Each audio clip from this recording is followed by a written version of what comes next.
India today conclave में पहुंचे BJP नेता अमित शाह ने अरविंद केजरीवाल को सीधी चुनौती दे डाली। अमित शाह ने केजरीवाल को चुनौती दी कि अगर गुजरात में विकास नहीं हुआ है तो वो गुजरात आकर चुनाव लड़े और जीत कर दिखाएं। जवाब में सामने ही बैठे आप नेता मनीष सिसोदिया ने चुनौती स्वीकार भी कर ली और ये कहा कि बीजेपी तय कर ले कि मोदी चुनाव कहां से लड़ेंगे, केजरीवाल भी वहीं से चुनाव लड़ेंगे। तो मोदी जी कहीं ना कहीं से तो चुनाव लड़ने ही वाले। वो कह रहे हैं कि अगर गुजरात के बाहर लड़े तो तब वो लड़ेंगे मोदी जी के खिलाफ। नहीं, ऐसा नहीं कहा गुजरात के बाहर। और क्यों गुजरात में डेवलपमेंट नहीं है, लड़ ले गुजरात। हाँ, ये बात सही है।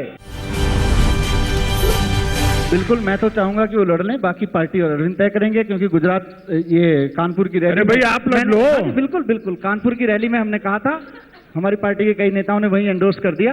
मैं कह रहा हूं पहले आप ये तो तय कर लीजिए मोदी जी लड़ेंगे कहां। आपके यहाँ तो इसी बात पे झगड़ा चल रहा है कि उनको वहां से लड़ने दिया जाएगा कि नहीं लड़ने दिया जाएगा बनारस से। आप नेता केजरीवाल भी इंडिया टुडे कॉन्क्लेव में पहुंचे। केजरीवाल ने कई मुद्दों पर बात की, गुजरात के विकास को लेकर सवाल खड़े किए और मजहबी दंगों को सियासी दलों का हथकंडा बताया। केजरीवाल ने कहा कि देश में मजहबी दंगे केवल सियासी पार्टियों के इशारे पर ही होते हैं। दंगे करवाए जाते हैं, दंगे होते नहीं है। कोई दंगा नहीं होता। मैं जानता हूं, इस देश के अंदर बहुत सारे इलाकों को जानता हूं जहां हिंदू और मुसलमान सदियों से बिल्कुल भाईचारे की तरह जिंदा रह रहे हैं, सदियों से भाईचारे की तरह, भाई बहन की तरह रह रहे हैं, भाई भाई की तरह रह रहे हैं वहां पे। लेकिन कोई ना कोई पार्टी आती है और अपनी रोटियां सेकने के लिए वहां पे दंगा करवा देती है। मेरा मानना है कि एक दंगे की अगर जांच हो जाए ठीक से, केवल एक दंगे की जांच, और वो दंगा जिस पार्टी ने करवाया उसके टॉप नेता को आप जेल में भेज दीजिए, इस देश के अंदर दंगे होने बंद हो जाएंगे। राज ठाकरे को एनडीए में शामिल करने का मोह बीजेपी छोड़ नहीं पा रही है। एक बार फिर बीजेपी के कुछ नेता राज ठाकरे से मिलने के लिए पहुंच गए। मुलाकात में क्या हुआ ये साफ नहीं हो पाया है, लेकिन शिवसेना को नाराजगी की वजह एक बार फिर मिल गई है। बीजेपी नेताओं की ये मुलाकात राज ठाकरे की कुछ क्षेत्रीय दलों से हुई मुलाकात के बाद हुई है। महाराष्ट्र के कुछ क्षेत्रीय दलों से हाथ मिलाकर राज ठाकरे महाराष्ट्र में तीसरा मोर्चा खड़ा करने की तैयारी कर रहे हैं।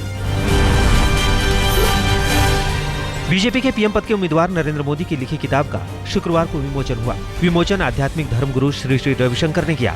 किताब का नाम साक्षी भाव है। ये किताब मोदी ने गुजरात का मुख्यमंत्री बनने से पहले लिखी थी। मोदी ने कहा है कि अगर लोग मुझसे जुड़ना चाहते हैं तो वो इस किताब को पढ़ें। तो वहीं श्री श्री रविशंकर ने भी इस मौके पर मोदी की तारीफ में कोई कसर नहीं छोड़ी। देश में कमल को एक शेर की जरूरत थी, वो मिल गया। अब शेर के अंदर भी एक कमल खिला हुआ है, एक भाव खिला हुआ, वो इस किताब से प्रकट। तृणमूल कांग्रेस ने चुनावों को लेकर तैयारियां तेज कर दी हैं। शुक्रवार को ममता बनर्जी कोलकाता में अपने घर पर पार्टी के तमाम उम्मीदवारों से मिली। इन उम्मीदवारों में फुटबॉलर बाईचुंग भूटिया और बंगाली स्टार मुनमुन सेन भी शामिल थी। इसके अलावा पार्टी के दूसरे बड़े नेता भी बैठक में शामिल हुए। ममता ने अपने उम्मीदवारों में जोश भरा और लोकसभा चुनाव की रणनीति पर बात की।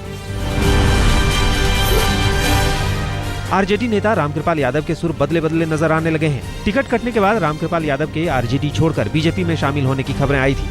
माना जा रहा था कि पाटलिपुत्र सीट से लालू की बेटी मीसा को टिकट दिए जाने से रामकृपाल यादव नाराज हैं। लेकिन रामकृपाल यादव ने कहा कि मीसा उनकी बेटी की तरह है और लालू से उनके रिश्ते परिवार जैसे हैं, इसलिए नाराजगी का कोई सवाल ही नहीं उठता। बिहार के विकास की गाड़ी पटरी से उतरती हुई दिखने लगी है। साल 2012-13 के 15% से ज्यादा विकास दर दिखाने वाले बिहार के विकास का आंकड़ा साल 2013-14 में गिरकर केवल 8.82% पर पहुंच गया है। विकास दर के इन आंकड़ों ने बीजेपी नेताओं को भी बोलने का मौका दे दिया है। बीजेपी का कहना है कि उनका गठबंधन साल की पहली तिमाही में ही टूट गया था और उसके बाद से ही सूबे के विकास का पहिया जैसे थम गया है। तमिलनाडु में एआईएडीएमके भले ही फिलहाल एनडीए का हिस्सा बनने को तैयार ना हो, लेकिन बीजेपी ने डीएमके से हाथ मिलाने की तैयारी पूरी कर ली है। चेन्नई में हुई दोनों पार्टियों के नेताओं की मुलाकात के बाद गठबंधन की खबरों पर मुहर लगा दी गई है। दोनों पार्टियों के नेताओं का कहना है कि जल्दी ही सीटों के बंटवारे पर भी फैसला कर लिया जाएगा।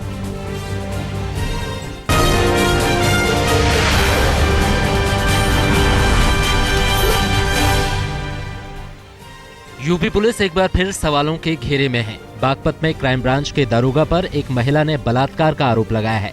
महिला का ये भी आरोप है कि दरोगा ने उसके साथ पिस्टल की नोक पर बलात्कार किया और विरोध करने पर उसके साथ मारपीट की। वहीं मौका देख महिला ने 100 नंबर पर फोन कर सूचना पुलिस को दी, जिसके बाद पुलिस मौके पर पहुंची। कमरे में बंद महिला को खुद एसपी बागपत ने आजाद कराया, लेकिन आरोपी दरोगा फरार होने में कामयाब हो गया। क्या बीजेपी और कांग्रेस दिल्ली में सरकार बनाना चाहते हैं या नहीं, इस सवाल का जवाब दोनों पार्टियों से सुप्रीम कोर्ट ने पूछा है।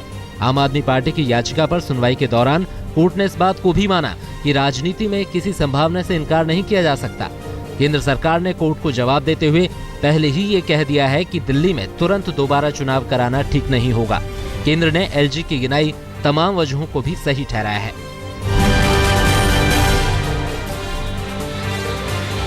सुल्तानपुर में शुक्रवार को आम आदमी पार्टी के नेता कुमार विश्वास के खिलाफ मुकदमा दर्ज हो गया।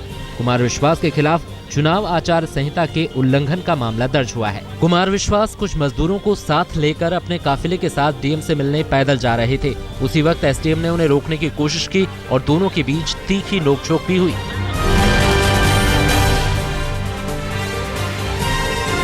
पश्चिम बंगाल में शुक्रवार को टीएमसी के ही दो धड़े आपस में भिड़ गए। दोनों गुटों ने एक दूसरे पर जमकर बमबारी और गोलीबारी की। दोनों गुटों के बीच हुए संघर्ष में 2 लोगों की मौत हो गई, जबकि 4 लोगों की हालत नाजुक बनी हुई है। घायलों का इलाज वर्धमान मेडिकल कॉलेज में चल रहा है। मामला नरेगा के तहत 100 दिन की मजदूरी से जुड़ा था। उसी वक्त दोनों गुटों में झड़प शुरू हो गई।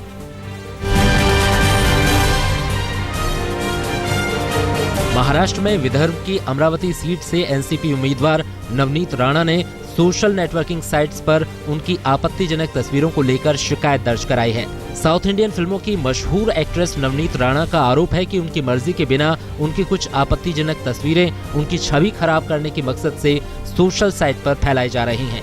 नवनीत राणा कौर की शिकायत पर साइबर क्राइम सेल मामले की जांच में जुट गई है। जिस तरीके से कोर्ट से उन्होंने ऑर्डर लेके आए हैं वो मिसगाइड किया है कोर्ट को। झूठे कागज पत्र दिखा के उन्होंने कोर्ट से ऑर्डर ली गई है और आने वाले समय में हम भी अपने जो हमारे कागज पत्र हैं वो पेश करने वाले हैं और जो दूध का दूध और पानी का पानी होता है वो दूध का दूध पानी का पानी होगा इस बार। दिल्ली में नर्सरी एडमिशन से जुड़ा कोर्ट का फरमान अभिभावकों के लिए मुसीबत का सबब बन गया है। ये अभिभावक जिनके बच्चों को एडमिशन मिले थे, अब उनके सामने संकट ये है कि दोबारा लॉटरी निकाले जाने के बाद उनके बच्चों का एडमिशन कहाँ होगा। इस बीच दिक्कत ये भी खड़ी हो गई है कि पहले से ही लेट हो चुके नर्सरी एडमिशन का सेशन कुछ और लेट हो सकता है, क्योंकि ऐसे अभिभावक जिनके बच्चों के एडमिशन रद्द हो रहे हैं वो भी अब कोर्ट जाने का मन बना रहे हैं।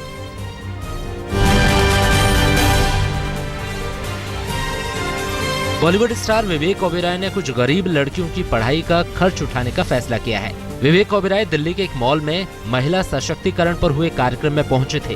विवेक ने कहा कि महिलाओं का दर्जा समाज में बढ़ाए जाने की जरूरत है। महिला सशक्तिकरण से जुड़े गाने पर विवेक ने लड़कियों के साथ डांस भी किया।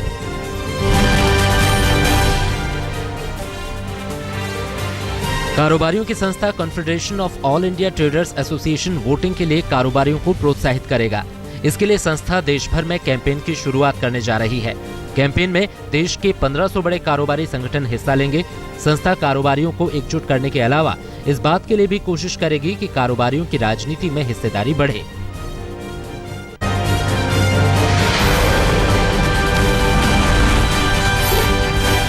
नोएडा में बीती रात एक घर में शादी की शहनाइयां बजने ही वाली थी, लेकिन बारात पहुंची ही नहीं। मामला दहेज की मांग का था। मांग पूरी नहीं हुई तो ऐन मौके पर दूल्हे के परिवार ने बारात लाने से इनकार कर दिया। दूल्हा स्कॉर्पियो कार और कुछ लाख रुपए कैश की डिमांड कर रहा था। नवरत्न अपनी इज्जत की दुहाई देता रहा, लेकिन बारात नहीं आई। शादी के लिए मेहमानों के रहने, ठहरने और खाने पीने का सब इंतजाम धरा का धरा रह गया और परिवार की खुशियां काफूर हो गई। बाद में दूल्हे के खिलाफ सरिता विहार थाने में शिकायत दर्ज कराई गई। मैंने उनसे कहा, भाई साहब मैंने विनती करी थी आपसे उस समय भी कि मैं असमर्थ हूँ और इतना मैं दहेज नहीं दे सकता। मैं एक साधारण शिक्षक हूँ और मुझे सीमित सैलरी मिलती है, तो मैं नहीं कर सकता। तो उन पर कहा कि जब आप ये नहीं कर सकते तो हम भी मजबूर हैं और हम बारात नहीं ला सकते। दिल्ली के लोगों को छोटी छोटी बात पर कितना गुस्सा आता है, ये देखने को मिला मुनीरका इलाके में, जहां एक लड़के ने मामूली झगड़े को लेकर अपनी गर्लफ्रेंड पर चाकू से हमला कर दिया। चाकू लड़की की पीठ में लगा, जिसके बाद उसे एम्स के ट्रॉमा सेंटर में भर्ती कराया गया है। लड़का और लड़की करीब 1 साल से लिव इन रिलेशन में रहते थे। शुक्रवार को जब ये वारदात हुई उस दिन लड़की का जन्मदिन भी था। दिल्ली एक बार फिर दरिंदगी से दहली है। पूर्वी दिल्ली के न्यू अशोक नगर में बलात्कार के 2 मामले सामने आए हैं, जहां एक पड़ोसी ने नाबालिग छात्रा को बहला फुसलाकर रेप का शिकार बनाया, तो वहीं दूसरी तरफ एक घरेलू कामकाजी महिला से एक एमसीडी कर्मचारी के कई महीनों तक बलात्कार करने का मामला सामने आया। दोनों ही मामलों में पुलिस ने आरोपियों को गिरफ्तार कर लिया है। ग्रेटर नोएडा के कासना में बेखौफ बदमाशों ने एक अकाउंटेंट से बंदूक की नोक पर सरेराह 3 लाख रुपए लूट लिए। एक निजी स्कूल का अकाउंटेंट मुकेश गाड़ी से स्कूल जा रहा था। उसी वक्त मुकेश की गाड़ी के आगे गाड़ी लगाकर बदमाशों ने ताबड़तोड़ गोलियां चलानी शुरू कर दी और 3 लाख रुपए छीनकर फरार हो गए। पुलिस मुकेश की शिकायत पर मामले की जांच कर रही है।